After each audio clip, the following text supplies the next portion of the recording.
Hapkido is a Korean form of martial art that is combined primarily of two other martial arts forms: the grappling martial art of Iquique and the striking and kicking techniques from the Korean martial art of Taekyon.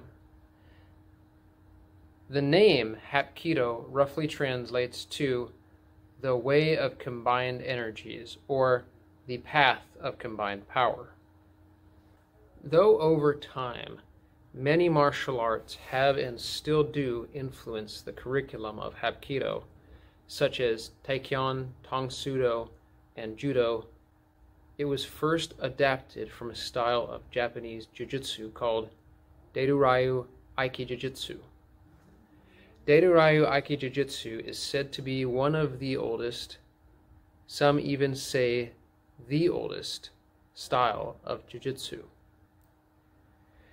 It is said that the progenitor of Aikijujutsu lived over 1,000 years ago in Japan and was a Minamoto clan samurai and military commander named Minamoto no Yoshimitsu.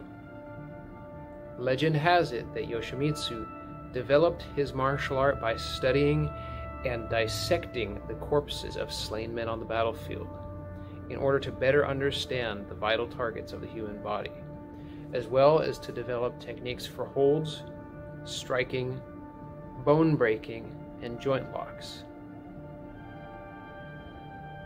Yoshimitsu was also known as a great swordsman and military tactician who would have likely been educated in Chinese military strategy such as Sun Tzu's The Art of War, which would have already been quite ancient even in his day. One fact that is often lost on people today is that Jiu-Jitsu was originally a very weapon and armor-oriented martial art that would have been practiced and utilized much differently than what most people know of as Jiu-Jitsu today. Yoshimitsu's descendants later settled in the village of Takeda and took on the Takeda surname. The martial art of Deiryu Aikijujutsu was passed on from generation to generation exclusively within the clan, eventually being taught to Sokaku Takeda. Being born in the 19th century, Sokaku grew up in the time of the Boshin War, a time which saw the modernization of Japan and the end of the samurai warrior culture. Takeda is said to be one of the last real live-blade sword duelists of Japan, this being in a time where swords were becoming outlawed.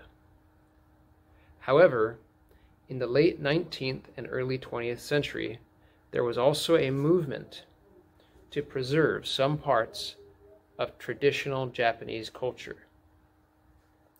Takeda, who had inherited a martial art once only taught to the warrior class clan members, began teaching seminars around Japan that were open to anyone who could afford to attend.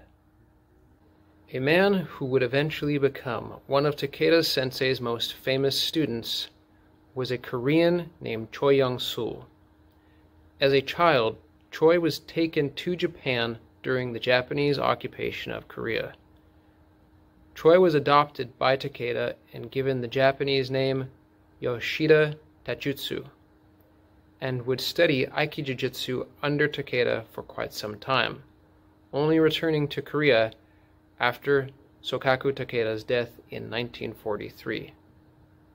There is some controversy to the extent of Choi's training under Takeda due to lack of formal training records, and as to whether or not Choi was adopted or merely a servant. Regardless, it is accepted by most today that Choi certainly had a very good understanding of the techniques of Aikijujutsu and must have had some formal training. After returning to Korea, Choi was observed in a physical altercation with two other men who he was able to successfully defend himself against. The man observing this altercation was named Subok-suk, who was a practitioner of judo and invited Choi to train with him. They opened a dojang in the upstairs of a brewery, and they first started to teach a martial art they called Yosul, which is the Korean pronunciation of Jiu-Jitsu. At first, this was mostly just the throwing and joint locking techniques of Deidoryu Aki Jiu-Jitsu, as well as some basic strikes and low-line kicks. Later, Choi would become a bodyguard of Su's father, who was a congressman. The profession of bodyguarding would become an almost unspoken tradition and a historic trend in Hapkido that has continued even to present times. As time went on, Choi began to gain a reputation as a great instructor, and martial artists of other backgrounds began to train under him. Now, Choi may have been quite happy teaching the techniques of Aiki Jiu-Jitsu, but at that time in Korea, after a long and harsh Japanese occupation, there was a push for Choi to Koreanize his martial art. They began adding more striking and some of the advanced kicking techniques from the Korean style of Taekyon. And eventually, a new name was chosen for this martial art, and they called it Hapkido.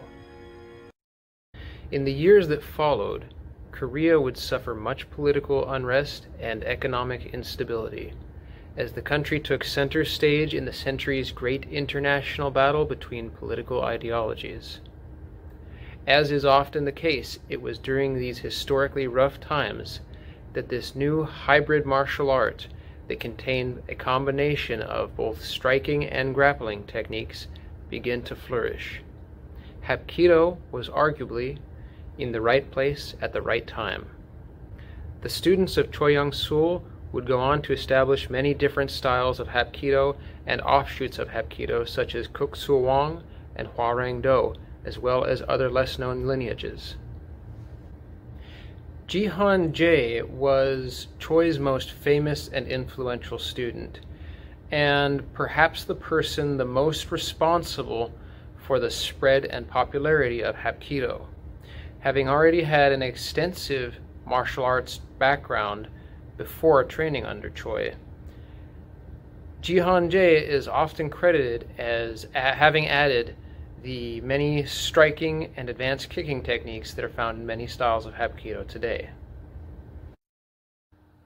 In 1961, General Park Chung-hee overthrew the Korean government and became president of the country. Ji, who had become an instructor at the Korean Military Academy, quickly gained a reputation for his skill and prowess in the martial arts. He was given permission to instruct the Military Supreme Council in Hapkido techniques.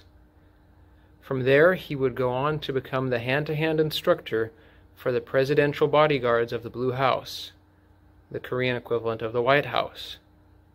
In this position, Ji's reputation and influence grew.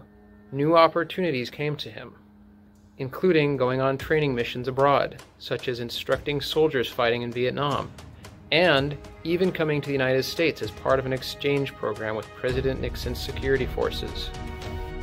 During his time in the United States, he would teach practical Hapkido techniques to members of the Secret Service, CIA, FBI, and U.S. Special Forces. While visiting Andrews Air Force Base, he was introduced to Bruce Lee. He trained with Bruce Lee, showing him many techniques, including helping him work on his spinning kicks that he was known for. Bruce Lee was so impressed by Ji Han Jae that he insisted that he make an appearance in one of his films. The film was Game of Death, which Ji did. Ji would go on to be involved in several other films, and would be a fight choreographer for many more. Ji would go on to instruct hundreds and influence thousands, giving Hapkido international exposure as well as making it a national martial art of Korea that was formally taught to government officials and agents at the highest level. But things were about to take an unexpected turn. In 1979, President Park was assassinated in the Blue House by people close to him in the Korean Central Intelligence Agency. Ji Han Jae soon after resigned. After his resignation, Ji became involved in a political party where he was able to put his instruction to use yet again. Ji was helping organize a group that was training in secret. It is said that they were training to reorganize a mobile security detail for the Presidential Guard. But among their political rivals, it was rumored that they were actually training to overthrow the president. Members of the group were swiftly arrested and imprisoned, some even being executed. Ji himself received leniency compared to others, perhaps because of his many contributions and international notoriety. He only received 1 year in prison. After leaving prison, he would create his own style of Hapkido and teach all around the world, eventually settling down in the United States. The story, however, does not end there. As many lineages have branched off, some have become the more civil and docile art of memorizing syllabus and promoting character development. Others have remained more obscure and esoteric, and still others have maintained a place in the tumult and conflict of this world.